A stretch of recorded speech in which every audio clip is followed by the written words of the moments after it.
I got a video. I'm on my way to dinner, and I'm in a little bit of traffic. So I was like, let me just go ahead and hop on and make this video. I actually recorded this video on the camera in the studio, but then I kind of went on this rant and inside the group, and I was like, you know what? I think the greater community needs to hear this too, right? So, typically we keep a lot of stuff in the Discord, but every now and then, things that I share, in there, I may, go public with it, because I think it's something that people that are in that remote community that are still kind of on the fence about joining the Discord need to hear and to understand. Whether you join or not, I just think it's something that you need to keep in mind, right? So, before I get into this video, y'all know what to do. Go ahead and hit the subscribe button. Share this with somebody that you know, that you think may be on the fence about getting into investing. And, y'all know I'm on a mission to get to 1,000 subscribers. So I've been saying that. We've been creeping up. We almost at, I think the next tier is 800. So we getting there. I just need y'all to, just hit that subscribe button, turn the notifications on, and that's all I'll ask from you, all right?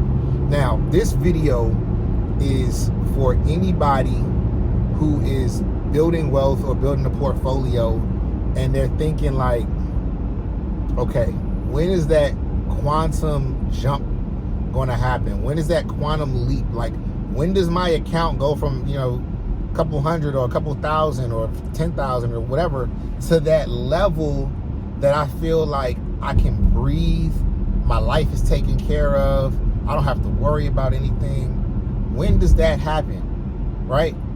We know, in our mind, logically, that it doesn't happen overnight, but somehow our expectations are still that it's going to happen overnight, right? So I say that because even though we know it's not going to happen overnight, we approach things with the patience of somebody who has the expectation that it's going to happen overnight. I know y'all know what I'm talking about. I know somebody watching this video now like, yeah, I think I see where you're going with this. It's like what we know is not matching up with our expectations. So we come up with these kind of unrealistic expectations, and they causes a lot of turmoil and back and forth in our mind, about exactly what we're doing. And then, when it's not working out, this thing we made up in our head is not working out, then we find ourselves quitting. We find ourselves getting a little less interested. We stop studying as much. We essentially just get off our game. We're not as locked into the thing as we were when we first got in and we were excited about it, right? So that's one thing. I see this happening with a lot of people. I've experienced it so much, right? Now, to get to the heart of this video, right, I really just want people to understand, what does growing your account look like, right? What does getting to that next level look like? What does getting to the amount of money where you're not worried about it and you're able to take care of yourself and your family and you got income coming? How do you get to that point? I'm going to share my theory. I'm going to share what's worked for me. I'm going to share what's worked for a lot of wealthy people that I know. I'm going to share what I've observed.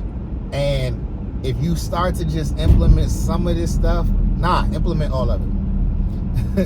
Implement all of it, because it's when we start to take away from, we start trying tweaking and taking away from things that it kind of loses its potency, right? So I believe that we need to have a long-term investing account. I'm just gonna get straight to it. I believe we need to have a long-term investing account. I believe we should have an options trading account, which is short-term for scalps. I believe that we should have a portfolio for swings, right? And there should be a portfolio for what you would call high-risk endeavors, right? High-risk stock endeavors, high-risk buy-in for startups and stuff like that, right?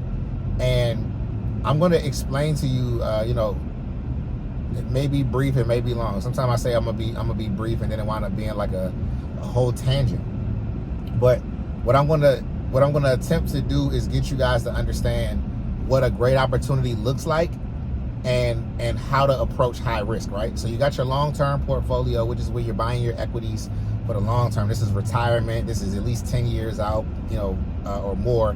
Equities, you're holding them. Doesn't mean you never sell them, but the goal is not to be making money off of this. This is like you're accumulating wealth, right? These are assets. The next is scalps. That's like your day job. You getting in and out of a scalp. You getting 10, 15%, 20%. Sometimes you might get 30%, depending on how quickly the stock is moving. Whatever. You get that money, you take it, you put some into your long term, you pay yourself a little something. Uncle Sam got his little cut, and then a portion of this should also go into this next type of portfolio that I'm going to explain to you, which a lot of people don't have, which is, like I said, is the high risk portfolio. Right? This is where you're going to take chances on chances on chances, and you may possibly lose it all, right? But it's not everything you have, and you've been working on getting, this here, and you contribute to it when you get extra money.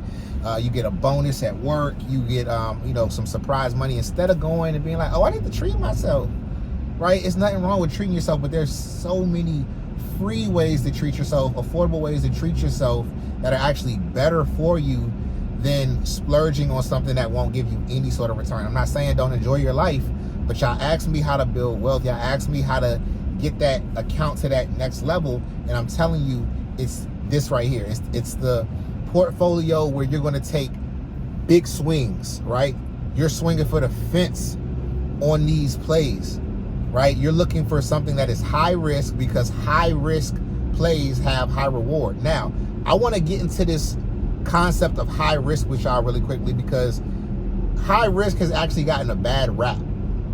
When we hear high risk, right, there's some context that you have to put to it. If I'm getting in and out and I'm scalping, I don't want to be taking high risk plays on a daily basis, because that is very, very, very difficult to manage psychologically. Having that type of volatility on a day-to-day basis is not good for your mental and your stress levels, and your overall trading, right? You're putting yourself at too much risk too consistently, right? Even though some of those could hit, but it's like you could lose 3 back-to-back and wipe your account out. What we're talking about is high-risk plays that can come in the form of buying into a startup, like buying something at IPO, buying something prior to IPO. This could be, buying, high yield dividends. Like I'll give you guys some in a second, but it could be long term, whatever. A lot of this is like I'm looking at this particular portfolio for like a 5 to 10 year outlook, right? You have to have that kind of an outlook, because if you're not looking at it from that kind of an outlook, and you're so focused on the short term to get that big bang, you're going to wind up taking longer to get there, right? You got to slow down to speed up, and it is such a true statement. It's not just a cliche.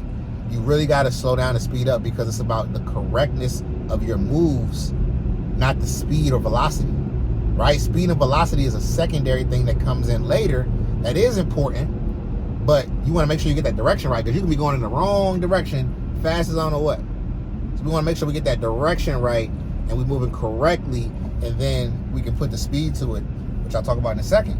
So in this, what high risk means is that there's just not a lot of data to support something, right? So when you say that something doesn't have a lot of data to support it, that's kind of scary. It's like, well, I can't really go back into history and show how this, did something. I can't go back into history and show how this made money or made these patterns in the past. So how can I accurately predict that I'm going to make this type of money in the future, or I'm going to make a ton of money in the future? And the fact of the matter is, you can't really. And that's what makes it a beautiful play, right? That's what makes the high risk so attractive and such a great opportunity, because most people need to see things with their eyes. Most people need full proof of things before they decide that they're going to spend their hard-earned money on it. Which I can't blame you for, honestly, if I'm being real. I can't blame you for wanting to be a little conservative because you work to get this money, right? It's not always easy to make money. So I don't blame people for being conservative, but when we're talking about it in the context of growing your account and getting to a point where you don't have to worry about money anymore, it's going to take, yes, your daily trading, making money and accumulating on a consistent basis, but it's also going to take some leaps. And I'm not talking about leaps like the long-term stocks. I'm talking about, I mean, those too, but I'm talking about leaps like your account is going to need to jump. Like you're going to need to see some, you know, in addition to the consistent growth, you're going to want to see some jumps, some increases that are doubles, triples, over time. So again, back to high risk. High risk is something that we have stigmatized. We've made it a bad thing, but it's like, no, all the greatest opportunities came from high risk.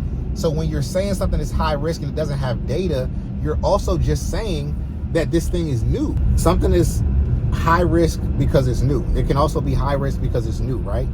And we know that everything great has to start somewhere, right? There are, there are great companies that do well when they IPO and in that first 5 years and they pump for for an extended period of time, or they may have a pump season that comes like a little bit later. But a lot of times you're going to see some of the greatest opportunities happening when there's not much proof. And the reason that this is such a phenomenon is because we just know that the majority of people think in a way of they need to see something in the physical and they need a ton of data to support that, right? Things like that can get you a decent amount of money, right? 20, 30%, whatever. Sometimes I can't quantify it. I'm just spitballing. I can't quantify it because sometimes there will be, outliers, right? But for the most part, when you have all the information that you need and it's readily available to everyone, right? And there's no sort of having to look into the future, right? Then the opportunity is a little smaller than it would be if there was not much data to support it. I'm going to give you guys a prime example. Bitcoin, when let's say 10, 15 years ago, when this was significantly lower than where it is right now. We're talking about in the $10, $100, then $1,000 range, right? There were people scooping this up and talking about this in communities, just like I talk about it in my community. I talk about stocks and opportunities in my community, and they're looking back on this opportunity that they took like, man, I'm glad I did that. What the majority of people end up doing is looking back and being like, man, I would have just put 10,000 in Amazon I would have put whatever. And there's always that side of the of the coin, and it happens way too often. Obviously, you're not going to catch every high risk play, but when there is one placed in front of you, you have to have a portfolio where you can pull the trigger on some of those things, right? Let it seep into your being, see if it makes sense with you, resonates with you. And if it does, you got to go for it. You got to pull the trigger and you got to take advantage, right? So I'm going to give you guys a play that I believe, not even a play. This is, when I think about plays, I'm thinking about something that's like quick, right? We take our scalps. This is an investment that I believe that you should add to your portfolio. Again, this is not trading advice, because who am I? I'm just a guy that talks trash on the internet and shares plays just in his spare time because he has nothing else to do. But don't listen. It's not financial advice. I don't know what I'm talking about. Do your research, right? But the investment that I want you guys to understand that is forming right now is a ETF, and it's called MSTY, right? There's plenty of videos out on it if you guys want to watch and get somebody else's perspective. But I like to sometimes read and watch what people are saying, and I like to also understand what they're not saying, and that's where I like to kind of find my pocket of my voice, right? my perspective is usually like in between, like what's not being said, because a lot of times the most important things don't get touched on. So I see people talking about, you know, the dividend and the payout and the worst case scenarios, but there hasn't been anybody who's painted a picture of what a worst case scenario could be that would actually make the risk to reward not worth it. I have not seen one yet. So when I break things down, I want you to draw a conclusion from what I'm saying. These are all, you know, these are all facts. These are all based on real numbers. But then there's also, you have to understand that there's also the fact that there's only a year worth of dividend data, because this ETF has only been out for a year and some change, right? The reason is a lot of these approvals just went through for ETFs of this sort to exist. So we can't penalize companies for the fact that they just got the green light, right? So a company gets a green light to do something and they're performing. It's like the time to get in is now. The time to get in is when everybody's not there yet. Because when everybody does get to a place, the stock market has a way of balancing itself because of how our economy is structured. Meaning everyone cannot be rich at the same time. So there's some weird way that there's always a balance, right? There's always a tapering off of wonderful opportunities, and there's no opportunity that lasts forever, right? So here's what I see with Misty, right? I want you guys to get into this. Misty is it uses a strategy for income, right?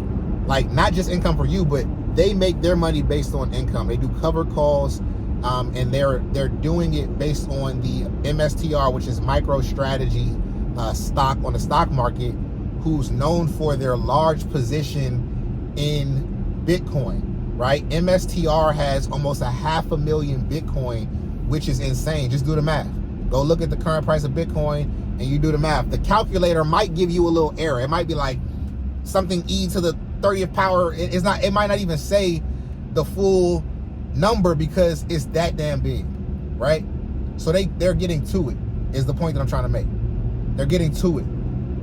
Now, the more popular that this stock becomes, the more flow that they get, the more options that they can sell based off of their MSTR assets, right? The better that crypto is performing, the more likely that there are more people that are coming into this stock, more revenue for them, hence their ability to pay you out a dividend, right? Now, we didn't even get to the dividend that this is paying. This is the best part.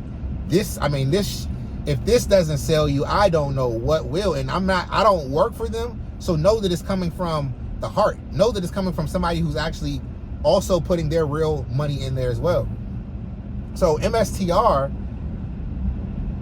at the lowest end, and this is not, I'm not spitball. This is nothing about this is fictitious. This is just straight. You can go look on their website, Yield Max ETFs, right? You can go look on their website and see every dividend they paid out. First of all, they pay the dividends out on the monthly basis.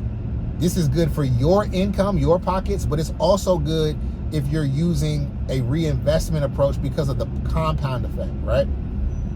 So the lowest dividend that they've paid out has been $134 per share. $134 per share. I believe the stock price is somewhere around about $24 right now, $23, right? $10,000 invested into this company would get you about 434 shares, right? Now, take your calculator out or do it in your mind if you're that nice. I'm not, I did work in finance, but sometimes I can't do the quick, the quick calculation. So take 434 shares and multiply it by the lowest dividend that they paid over the course of a year. And they haven't missed the dividend payment, by the way, on time every month for the past year since they had their doors open. 134 times 434.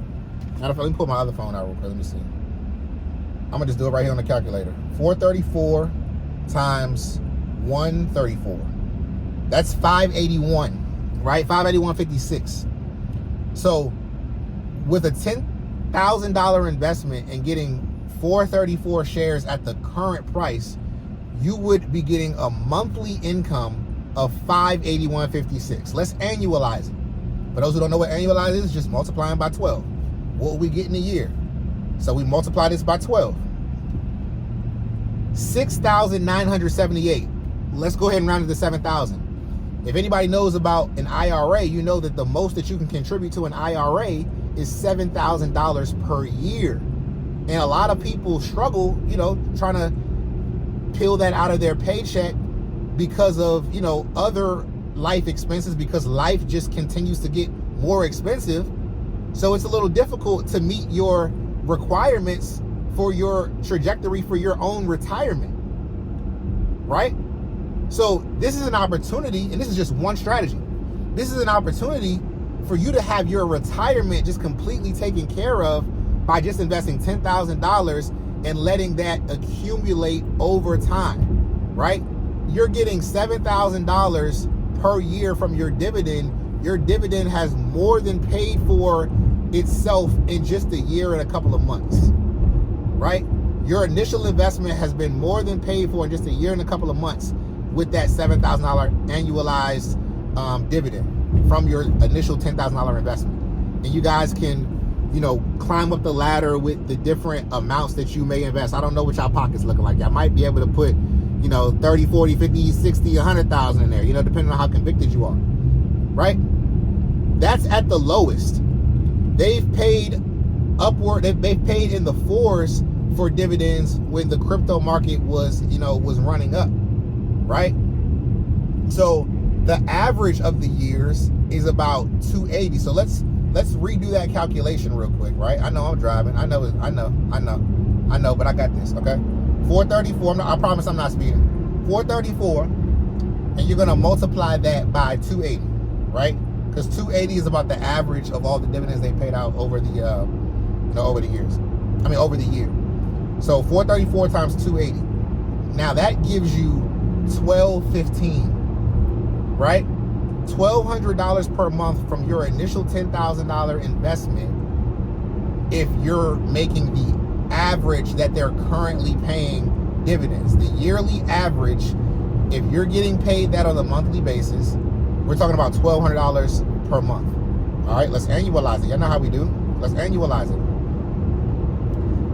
That's $14,582 for the year. So you mean to tell me that if I'm getting paid the average dividend in a year, I will have almost $5,000 more than my initial investment? Mind you, this is not taking into consideration the fact that the stock itself, MSTY, is down about 15%. So it still has about 15% to retrace. So you can also make about 15% on that $10,000 that you invested, not even including the dividend. So that $10,000 goes to $11,500 from the retracement back to the highs, plus you just made $14,500 on your dividends. Where else can you get this kind of return, right? And I'm not saying it will be like this forever and ever, but if you trust that Bitcoin and crypto is going to go on a tear and that the next 5 years could be that thing that really gives it that sharp curve up and we get mass adoption, there's no reason that you should not be researching this stock and considering it for your own personal portfolio. You can decide what you want to do with it. Pay for, some of the frivolous things with this asset. You can reinvest it and have a 5-year plan or beyond for retirement and just see the numbers accumulated from the compounded interest from you taking that dividend and reinvesting it each time, okay? They haven't missed a payment. Again, don't take my word for it. Go check it out yourself. I always let you guys know what I come across, but I also say go see it for yourself because it's so important for it to be in your body and you have the conviction, okay? So that's what I got, right? MSTY, again, you got to understand that opportunities are going to sometimes seem too good to be true, right? These high risk things, they're they're in plain sight, right? Some of the greatest opportunities are hiding in high risk. They're wrapped in high risk, and they're right in plain sight. But we do something like, talk ourselves out of it. It's too good to be true. Or now, what if I don't? All right, here's a scenario. 3 months goes by, myself and other people that are also in the play get paid, and now 3 months go by that you haven't gotten paid. Oh, all right, I'm gonna get in. Then you forget. Maybe 6 months goes by, and then everybody got paid out, and you probably missed two of the big payouts. There might have been like two $4 payouts, and you missed those because you didn't take advantage. So now 6 months has gone by of all this income that you could have been using to do something, better in your investing life, right? You could have bought more assets, or you could have reinvested it, or you could have just taken care of bills, or whatever, however you want to deploy your capital. You missed out on that, skeptical about whether it works or not. The way that you find out is just by simply looking at the data and talking to people. Everybody has been paid on time, and this is not some it's not something that doesn't have a like a backing, right? It's an SEC mandated or regulated ETF. So it's not fly by night. Yes, it is new, but everything has a start date. And in my personal opinion, when something is new, that's when some of the best opportunities present themselves. When it starts to get a little age on it, and everybody is convinced that this is the way to go, it may lose its luster. So that's all I got for y'all, man. It's always love over here.